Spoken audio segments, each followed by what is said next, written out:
El ministro de Seguridad, Juan Pablo Quintero, qué velocidad. Bati rápido. ¿Cómo le va? Sí, bueno, muy bien. Bueno, estamos en Halloween. Ay. Para ir un derecho. poco de miedo con la asociación. Sí, no, que viene muy como anillo al dedo. Ajá. Porque para salir de la duda, ¿qué son esas voces en el teléfono? ¿Qué son espíritus? Le contamos a la gente, lo comentamos esta mañana, que hiciste una nota con La Voz del Interior y se escuchaban voces que no estaban contigo en la charla ni estaban con el periodista de La Voz del Interior. Sí, hace pocas horas hicimos una nota con motivo de un operativo de seguridad, y mientras estaba hablando con Matías Calderón, que es el periodista de La Voz que me llamó para la nota, primero apareció una voz de una mujer, medio raro, se cortó la llamada. ¿Se escuchó qué dijo? No, la verdad que yo no alcancé a entender, pero ¿te acordás de los viejos teléfonos de Entel que se ligaban? Sí. ¿Se ligó? Bueno, era como que se había ligado. Me hizo una nueva llamada por línea, debo decirlo, por línea de celular, Sí. la línea común, porque, digamos, después me explicaba que él de esa manera graba la llamada para poder grabar después. Claro. Ahí sí ya escuchamos la voz de una persona, lo escuchamos ambos, eso está grabado y lo tiene este periodista, en el que hacía un comentario respecto de lo que estábamos hablando, y después se corta de nuevo, y después hay una tercera llamada en la que también escuchamos otra vez a una mujer, bueno, y a partir de ahí pasamos a un sistema más encriptado para poder hablar. A mí, el teléfono mío lo tiene medio corto y lo tengo hace más de 20 años.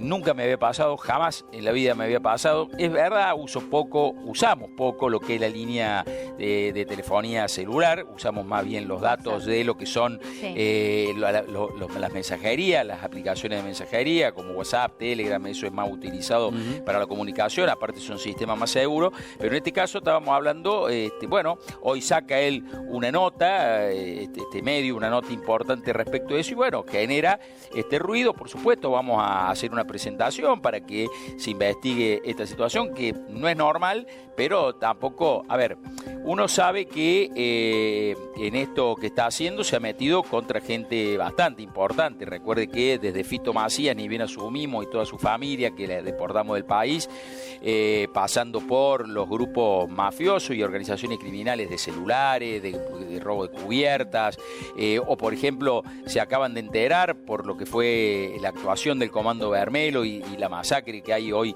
en Río de Janeiro, esta cantidad impresionante de muertos. Que acá hay un empresario. Acá hay un empresario, en realidad un traficante de armas, por decirlo correctamente, que le vendió más de 44.000 armas al Comando Vermelo a lo largo de su raíz delictivo, más de 250 millones de dólares se estima que le vendió. Lo agarraron en Córdoba, es cordobés, Diego Di Rizzo se llama, está preso en la cárcel de Bower. Es más, esto que me plantean del teléfono, yo el día miércoles, hoy es jueves, el martes tuve 3 llamadas con la ministra Bullrich justamente hablando de esta cuestión. Ahora... Juan Pablo, perdón, porque digo, si al ministro de Seguridad de la provincia le puede estar pasando esto, ¿qué queda para el resto de los mortales? Sí. ¿Es fácil? No, a ver... o estamos hablando de una gente, claro, de alta tecnología que pueda estar... Mire, a ver, en primer lugar hay que determinar si a quién estaban escuchando, porque éramos 2 personas las que estábamos en la conversación, ¿está claro? Un periodista y quien le habla. Yo insisto, a mí nunca me había pasado una circunstancia de este tipo. La segunda cuestión es, yo descarto completamente que pueda ser una intervención oficial, primero porque no hay investigación en curso. Para que haya una intervención de un teléfono, nosotros a Laurta le pudimos intervenir el teléfono con parlante abierto en tiempo real, pero el fiscal tuvo que oficiar a la Corte Suprema, a la de Judecu, inmediatamente se autorizó, y después que se autoriza usted puede escuchar los teléfonos. Todo lo demás, eso es la parte legal, lo demás es ilegal. Yo desde la parte legal lo descarto, de la parte legal me costaría pensar que hay un aparato estatal, porque en esto requiere mucha tecnología, digamos, que esté al servicio de escuchar a funcionarios, escuchar a dirigentes políticos. Yo me niego a pensarlo, si bien no hace tantos años hubo una denuncia en la Argentina muy grande respecto a un montón de teléfonos que estaban intervenidos o pinchados, pero yo no creo y descarto completamente que este gobierno nacional pueda disponer de un solo recurso para estas cuestiones. Por supuesto, siempre están los grupos inorgánicos que puede suceder, no lo voy a descartar, tampoco vamos a entrar en una paranoia total respecto cuento esto, a los que me están escuchando, si efectivamente lo están haciendo, les voy a dar una noticia, se van a pegar un embole bárbaro porque mi vida privada y mi vida pública es absolutamente aburrida, con lo cual seguramente en pocos días el aburrimiento y el tedio los va a cansar y van a dejar de seguir mi teléfono si es que lo están escuchando. Está bien, lo que pasa es que bueno, pueden estar siguiendo alguna información, algo. Todo lo que yo hablo, eso también quiero aclararlo, todo lo que nosotros hablamos, yo tengo muchas comunicaciones con el jefe de policía, hablé 3 veces con la ministra Bullrich, todo eso lo hacemos por sistemas encriptados y que dan una seguridad de encriptar las llamadas y que no puedan ser neutralizadas, localizadas, pinchadas, escuchadas o como usted le quiera llamar, con lo cual todo lo que yo tengo que hablar en la cuestión funcional, porque seguramente no se llevarán ningún dato de color, pero se podrán llevar alguna información que puede ser sensible de una investigación que estamos haciendo, de una circunstancia, porque lo que hablamos son cosas verdaderamente importantes, a dónde vamos a ir a allanar, a quién vamos a ir a detener, cómo va la causa de fulano, de sultano, bueno, todas esas cuestiones las hablamos por sistemas encriptados y casi siempre intentamos que todos los días, aunque sea media hora, nos juntemos con el director de investigación criminal, con el jefe de policía y con las áreas más sensibles para tener una charla personal y muchas veces lo hablamos de manera personal. ¿Con el gobernador te comunicas con ese mismo teléfono tuyo personal? Sí, con el gobernador, con el gobernador casi siempre cuando hablamos personalmente y cuando hay que hablar lo hablamos por algún sistema encriptado de telefonía. Recién mencionó el tema Brasil. Cuando mostramos imágenes del desastre que fue lo de Río de Janeiro, la entrada de sangre y fuego, los muertos, la posibilidad o no de enterrarnos algún día, si esto sigue siendo la cifra o se incrementó. Bueno, creo que sí, 130 y pico o 160. Ya la verdad que no tengo la cifra precisa. Ya nos enteraremos o no si son todos narcos, si hay inocentes que murieron en la balacera. Pero cuando hablamos del tema, empiezan a aparecer los mensajes diciendo, y hablen de Córdoba. ¿Cuánto nivel de penetración ya a nivel social? Lo hemos charlado en uno de nuestros primeros programas acá, cuando lo invitamos, ministro. ¿Qué nivel de penetración tiene el narco en Córdoba? No digo el ladrón, que también es cierto, y nos sorprende el nivel de violencia que tienen los asaltantes, los ladrones, que evidentemente están bajo el efecto de algo. Pero la cosa más grande, el narco, utilizando esta palabra, ¿qué nivel de penetración tiene en Córdoba? Nosotros lo que tenemos es mucha presencia de droga y de narcomenudeo. Eso es lo que nosotros tenemos acá. Imagínense que los narcos más importantes que se han detenido en la provincia de Córdoba ni siquiera tienen la categoría que podrían tener los monos, el grupo de los monos de Rosario, no tienen ese nivel de asociación. Argentina en general no tiene carteles narco como lo tuvo Colombia, como lo tuvo exactamente, porque no produce.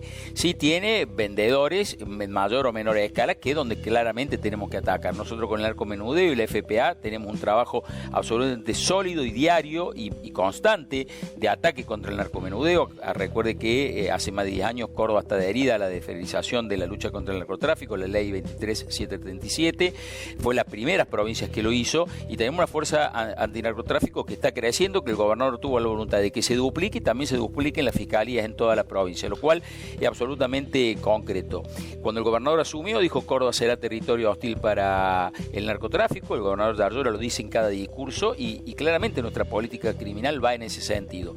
Pero por supuesto que nos preocupa la presencia de la droga en la sociedad, nos preocupa el consumo de los menores. Los robos violentos tienen en el 90-95% de los casos relación con la droga, cada vez más menores consumiendo droga, eso lo vemos claramente en los barrios, pero bueno, también creo que hay que hablar de una situación, de un contexto social absolutamente grave, en donde se está perdiendo el empleo formal, de la formalidad se pasa a la informalidad, sí. Tanto Navidad, tanto Día de la Madre, Día del Padre, nosotros con la municipalidad relevamos, porque los acompañamos, el ente de control y fiscalización en cada uno de los procedimientos que hace, vemos que se ha duplicado o triplicado respecto al año anterior la cantidad de vendedores ambulantes. ¿Qué significa eso?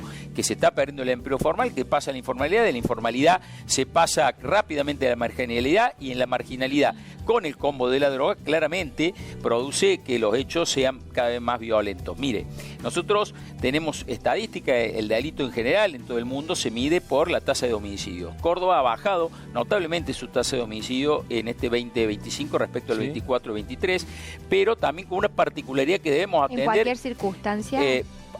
Sí, en los homicidios dolosos. Siempre hablo del homicidio doloso, no hablo de muertes viales y otro tipo de muerte, hablo de los homicidios dolosos. En ese caso, nosotros hemos bajado fuertemente, estamos en 1,95 cuando el país está en 3,77 cada 100.000 habitantes en la tasa, con lo cual se darán cuenta que es importante. Pero yo no, los números los utilizo y las estadísticas los utilizo para tomar decisiones, no para hacer marketing. Pero, ¿qué dato le quiero dar?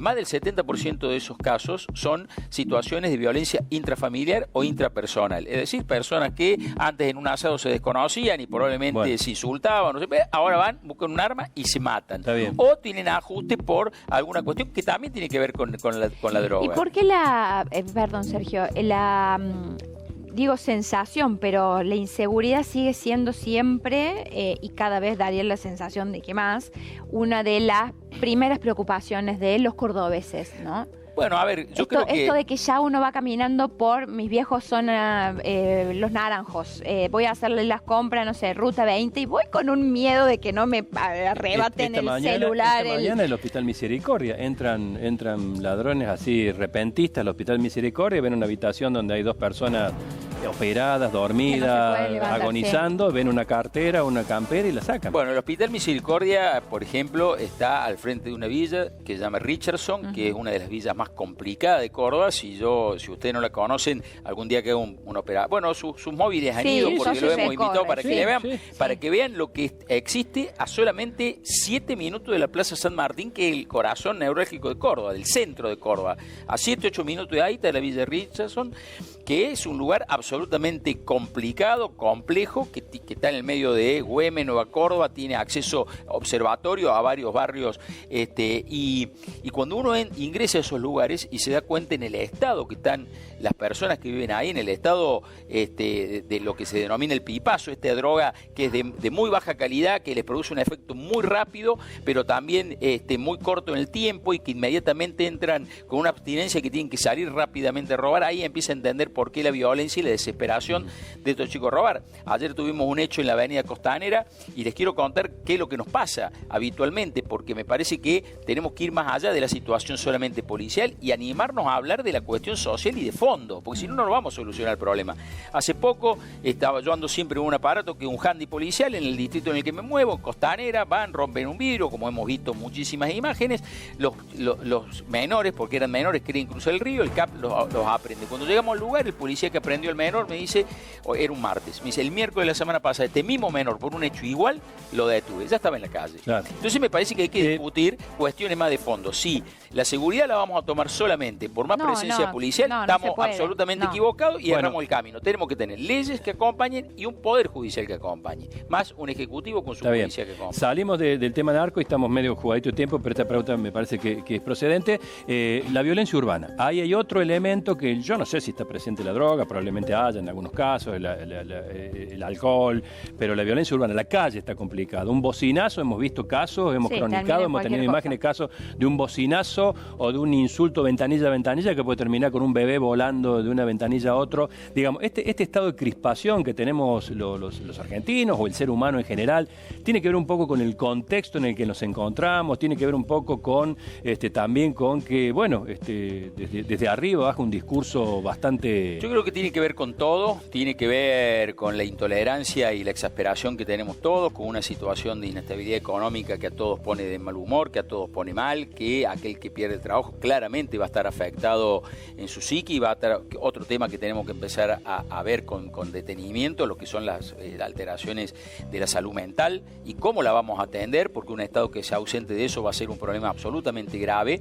Y también tiene que ver con el mensaje que los dirigentes políticos debemos bajar. nosotros estamos obligados como referentes políticos de una sociedad, nos voten o no nos voten, nos quieran o no nos quieran, a bajar un discurso menos violento, menos confrontativo, menos de pelea y más de diálogo. Entonces, cuando la gente ve en sus principales dirigentes, que probablemente admiran o que probablemente imitan, ven un discurso absolutamente violento, probablemente le imiten a las conductas. Lo que pasó con este doble femicidio acá fueron personas que tenían, claramente nosotros cuando ponemos a investigar, tienen un discurso absolutamente violento contra las mujeres, contra todos los movimientos feministas, pero pasaron del discurso a la acción, que era algo que uno dice, no, van a quedarse en el discurso. Muchas veces hay que entender que estos discursos hacen que mucha gente pase de lo que es el discurso a la acción. Bueno, paradójicamente daría la sensación de que el presidente, pese al triunfo importante de la semana,